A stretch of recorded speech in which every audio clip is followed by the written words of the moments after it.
Отношенията между Съединените американски щати и Европейският съюз все повече се превръщат в приятелски. Около това мнение се обединиха американският посланик у нас Джеймс Уорлик и неговия датски колега Коре Янсон, чиято страна в момента председателства Европейския съюз. Двамата взеха участие в нарочна конференция в София за отношенията между страните от Стария континент и Съединените щати.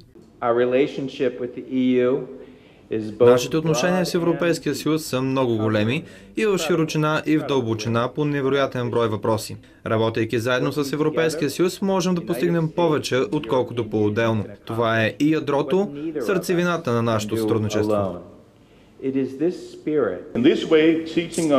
Трябва да задълбочим сътрудничеството и икономическото взаимодействие като приятели, защото ако сме приятели, с времето ще постигнем не само икономическа сила и благополучие, но и ще бъдем в състояние да защитим своите общи трансатлантически неикономически ценности.